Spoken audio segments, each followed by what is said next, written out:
والصلاة والسلام على أشرف الأنبياء المرسلين وعلى آله وصحبه أجمعين. سبحانك لا علم لنا إلا ما علمتنا إنك أنت العليم الحكيم وتب علينا إنك أنت التواب الرحيم. رب اشرح لي صدري ويسر لي أمري واحلل عقدة من لساني يفقهوا قولي. أما بعد، فإن أصدق الحديث كتاب الله وخير الهدي هدي محمد صلى الله عليه وسلم وشر الأمور محدثاتها وكل محدثة بدعة وكل بدعة ضلالة وكل ضلالة في النار. نشهد أن لا إله إلا الله وحده لا شريك له ونشهد أن سيدنا محمدا عبده ورسوله. Tuan Nazir, para imam, para EJK, para bila, tuan-tuan yang dirahmati Allah sekalian, alhamdulillah, thumma alhamdulillah, memuji Allah Ta'ala sambil berselawat kepada baginda SAW dan kepada para mukminin mukminat sehingga hari kiamat. Pada kesempatan sedikit ini saya ingin berkongsi beberapa maklumat tentang fadilat bersedekah, ataupun kita menyambung apa yang kita telah kongsikan bulan lepas. Mengikut Imam Al-Ghazali dalam Ihya Ulumuddinnya, dia menyebutkan ada tiga tingkatan orang yang bersedekah. Setiap tingkatan bersedekah ini menunjukkan kualiti keislaman dan keimanan seseorang itu kepada Allah Ta'ala. Jadi ada tiga golongan manusia apabila mereka berhadapan dengan bersedekah, berinfak, dan tiga golongan ini disebutkan oleh Imam Ghazali ialah yang pertama disebut tingkatan ad-du'afa. Ad-du'afa ni terjemahannya orang yang lemah. Bukan lemah apa? Lemah keimanannya dari segi bersedekah. Mungkin dari segi lain dia kuat, tapi bersedekah ini membelanjakan harta bendanya dan menginfakkan apa yang diperintah oleh Allah Ta'ala dan Rasulnya ni, dia sedikit kurang. Tahap ad-du'afa ini ialah orang yang hanya mencukupi diri dengan mengeluarkan yang wajib-wajib sahaja. Maknanya dia ni tahap dia keluar yang wajib saja. Yang sunat-sunat tak ada, yang harus tak ada. Jadi yang wajib tu apa? Zakat, harta benda kalau cukup nisab dan cukup haul, dan terhadap jenis-jenis yang dikenakan zakat harta, dia buat. Itu dia tak tinggal, dia tak lupa, dia tak lalai, dan dia memang jaga. Dan begitu juga dengan fitrah tu wajib. Begitu juga dengan belanja-belanja yang wajib, iaitulah seperti nafkah keluarga dia, orang-orang di bawah jagaannya, dan binatang-binatang peliharaannya, itu semua wajib.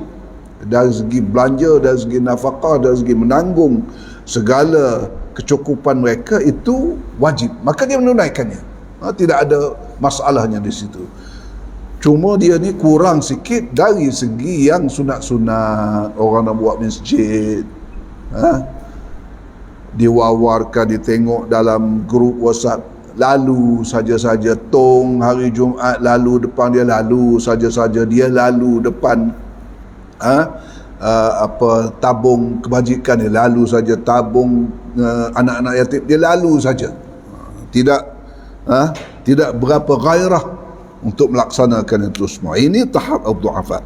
Tahap yang kedua ialah tingkatan disebut al-mutawassitun. Al-mutawassitun ini dari segi terjemahannya ialah pertengahan.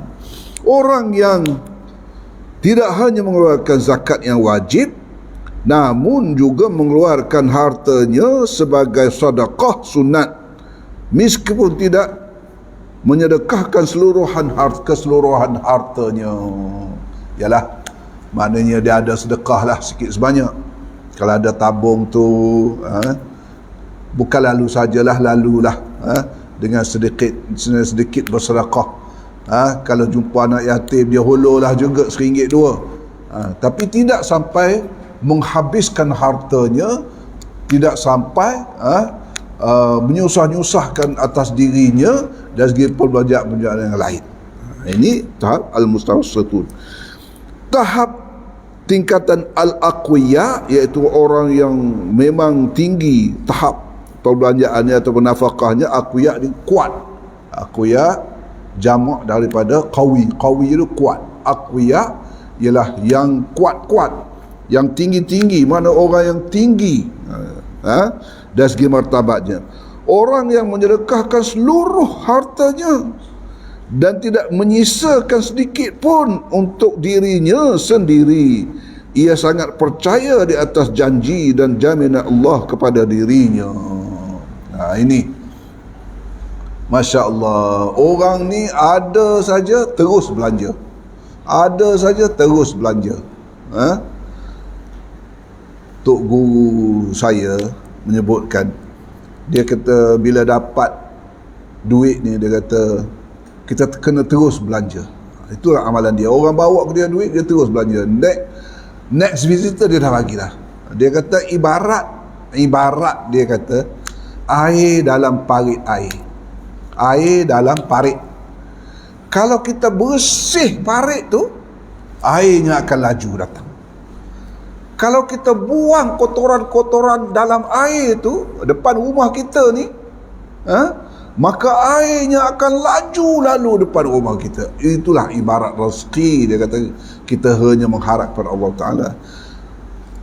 Tuan-tuan rahmat Allah sekalian, oleh sebab itu dalam satu hadis yang panjang disebutkan as-sadaqatu burhan. Sedekah ni ialah burhan, bukti tanda keimanan seorang itu kepada Allah Ta'ala. Beriman bahawa rezeki itu datang Allah, datang dari Allah. Rezeki itu bila dibelanjakan akan bertambah, tak kurang. Kalaupun tidak kalaupun tidak diberi balik di dunia, di akhirat nanti pasti ia ni akan diberi balik, akan mendapat ganjaran. Ma naqasa mal minas sadaqah, tidak kurang harta benda ini dengan sedekah. Tiap menjadi fakir orang seluruh itu jadi tanda sebanyak mana kita bersedekah, sejauh itulah sebenarnya keimanan kita kepada Allah Ta'ala. Sejauh itulah kita percaya bahawa rezeki dari Allah, Allah Ta'ala boleh beri kepada bila masa, mana-mana tempat melalui berbagai-bagai sumber, dan sebagainya. Kita percaya itu. Orang ni percaya kepada itu. Oleh sebab itu dia bersedekah. Oleh sebab itu kalau kita cerita panjang, yang dapat kita tahu dari sejarah ialah di mana Abu Bakar mensedekahkan atau menyedekahkan semua harta benda dia. Bila ditanya oleh Rasulullah SAW, apa yang kamu tinggalkan? Allah dan Rasul sahaja. Allah dan Rasul sahaja ditinggalkan. Umar bawa separuh daripada harta dia. Bila ditanya Rasulullah, apa yang kamu tinggalkan? Aku tinggalkan separuh lagi. Lalu Rasulullah yang mengatakan Abu Bakar tersedekah semua harta dia, Allah sahajalah yang tinggal, Allah dan Rasul sahaja ditinggalkan keluarga dia. Lalu Umar mengungkap satu ungkapan yang sebenarnya dia mengakui akan tingkatan darjat keimanan Abu Bakar. Aku tak boleh kalahkan Abu Bakar dalam bab ini pun, aku tak boleh kalah lagi, dia lagi ke depan. Begitu juga dalam bab-bab lain. Itu Umar punya rimat terhadap Abu Bakar. Oleh sebab itu sedekah ini sebenarnya, infak ini sebenarnya tidak jadi sedekah, tidak berlaku sedekah, tidak berlaku infak ni bukan kerana ketiadaan dalam banyak keadaan. Dalam banyak keadaan kita ni tak buat sedekah bukan kerana tak ada benda, bukan tak ada duit, bukan tak ada harta benda, tetapi kerana kekikiran, kebakhilan, cinta dunia, sayang kepada harta benda, itu yang sebenarnya tidak berlaku, tidak berlaku sedekah jariah ini. Inna Allah la yanzuru ila suwarikum wala ila amwalikum walakin yanzuru ila qulubikum wa a'malikum. Allah tidak melihat kepada rupa parasamu dan harta benda kamu. Allah tidak pandang harta benda, rupa paras ini. Kan Allah Ta'ala yang menentukan.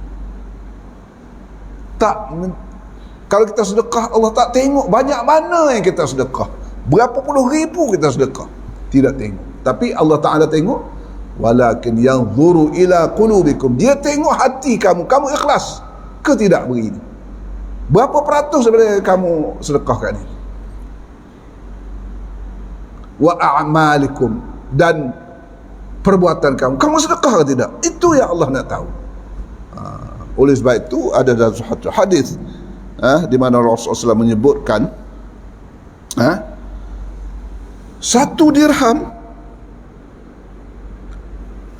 lebih bernilai di sisi Allah berbanding dengan 1000 dirham. Orang sedekah 1 dirham, Allah Ta'ala menghargainya lebih lagi berbanding dengan orang sedekah 1000 dirham. Itu Allah Ta'ala kata, pasal tak tengok kepada sebanyak mana harta benda, sebanyak mana disedekahkan, tapi tengok hati. Daripada Abi Hurairah anna Rasulullah SAW qala sabaqa dirhamun mi'ata alfi dirham. Abu Hurairah meriwayatkan bahawa Rasulullah SAW telah bersabda 1 dirham mendahului 1000 dirham. Qalu wa kaifa? Lalu orang bertanya, bagaimana ya Rasulullah 1 dirham boleh mengatasi 1000 dirham? Qal kana lirajulin dirhamani tasaddaqa bi ahadihima.